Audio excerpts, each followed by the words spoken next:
Carlton. Can you name your top 11 players or your lineup that you would choose from your career, played either with or against, and the best manager you played under? Well, the best manager for me was Ron Atkinson, without a shadow of a doubt. But I've learnt a lot from a lot of different managers. I mean, I played for Ron 3 times and nearly went to Aston Villa, so that would have been a 4th time, because his type of management suited me as a player. I became very close to Ron as a young kid, and I'm still very close to him now. But when I went to Leeds United, Howard Wilkinson showed me a different side of football, showed me a different side of life. Both of these guys have had very big influences on my career and my personal life. Dave Jones at Southampton was fantastic for me as well. When I went to Southampton, got on really well with Dave Jones. So yeah, but for me, obviously, Ron Atkinson was. I'm not saying he was a better manager than Howard Wilkinson, but he was a better manager for me. Yeah. Okay. So 1 to 11 wise. 1 to 11 from playing. Well, Dave Seaman in goal, and that's a close call because I played with Chris Woods for a lot of years, and Chris Woods was a very, very, very good goalkeeper. I mean, I think he won 50 caps for England, and he's unlucky that he was behind Dave Seaman. Yeah, I think I've been fortunate to play with Dave on many occasions for England, and without shadow, he's unbelievable goalkeeper. Amazing shot stopper. Well, all round, he was a big lad. His presence, he was brave. He'd come for crosses, and his ability to a goalkeeper for me. I know the modern day game, you've got to be able to play with the football. I mean, this modern day game now, goalkeeper's more like a sweeper than a goalkeeper.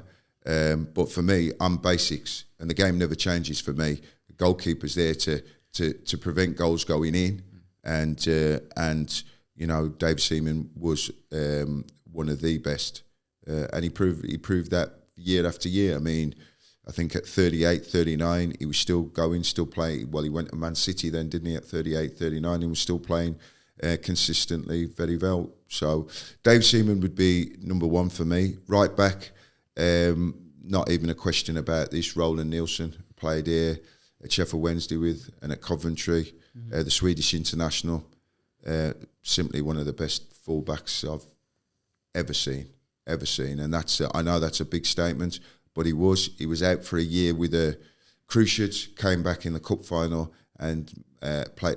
I think that was his 2nd game when he played in the cup final, and Mark Giggsy out the game. Yeah, so there's not an argument about that. Centre back Des Walker, I think. Without a shadow of doubt, I don't think Des gets the credit that he deserves. He gets it from the players who played with him, but he was one of the best central defenders that we've ever produced. So Des Walker would be there. And then it's difficult for me then, because I played with Tony Adams, and I thought Tony was a great player. I thought he was also a fantastic leader. Played with Martin Keown, who was also underrated by other people, but obviously the Arsenal supporters, the Evans supporters knew what he was about, and when you played with him, you knew what he was about. You got Paul Parker, you got Mark Wright. It's very difficult to choose that second centre back, because I played with a lot of good players. I mean, the outstanding one, as I said, was Des Walker. Left back again, I played with Tony Dorigo. Nigel Winterburn was a terrific left back, but I would go with Stuart Pearce on that. I thought he was a fantastic. Well, Stuart could play anywhere. He could play centre back. He could play up front. He could play left back. His will to win, his ability on the ball. Tough opponent as well, I bet. Sorry, tough opponent as well, I bet. He was tough. I mean, people have this impression about Pearcey that he is a tough bloke.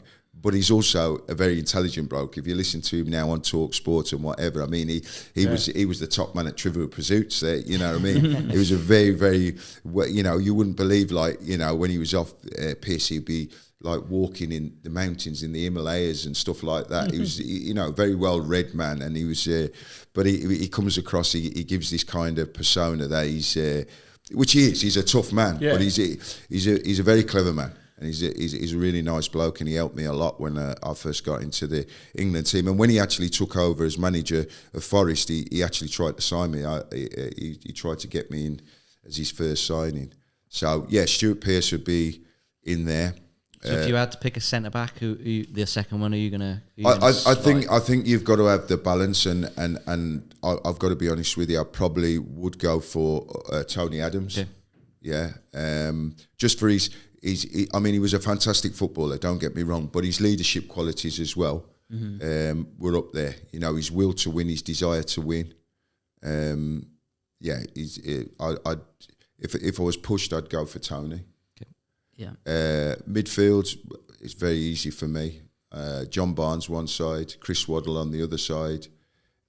Paul Gascoigne. Paul Gascoigne is arguably, I don't think we've produced another midfield player since Paul Gascoigne. Yeah, he was just absolutely outstanding. Yeah, you know, had he not got that injury in the cup final against Forest, we don't know how good he would have gone on to be.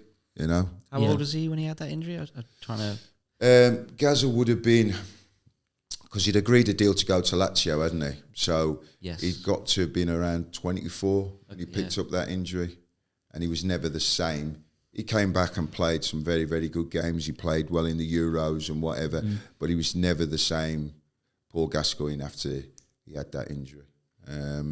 But without a shadow of a doubt, Gazza goes in there. And as I say, I would put Ince in alongside Gazza. I mean, when we used to play as a three, me, Ince and Gazza, you know, it was a good midfield play. You know, we had a good situation, and had Gazza not got injured when Wouters elbowed him, we would have qualified for the World Cup. I mean, we missed Gazza for the last few games because of the broken cheekbone. Yeah.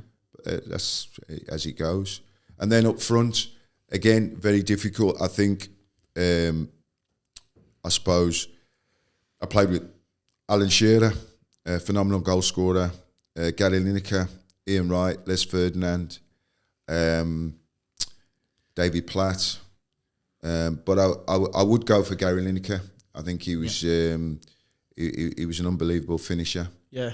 And then it's difficult who you would play off somebody like Gary. I mean, Teddy Sheringham was a fantastic footballer and knew the game very, very well.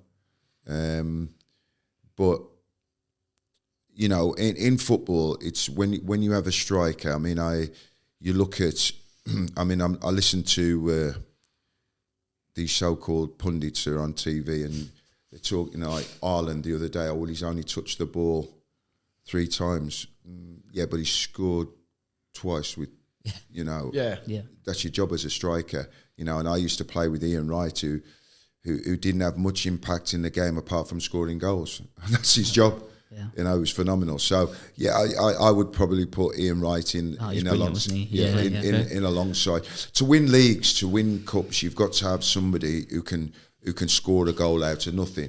And Ian Wright had that ability to do that and score great goals out of nothing. Did that many times for Arsenal. Did that many times for Crystal Palace before he went there. Although Mark Bright actually scored more goals than Crystal Palace than Ian Wright. I mean, Mark Bright was a terrific player. I mean, I played here with him at Sheffield Wednesday. He's not just his link-up plays.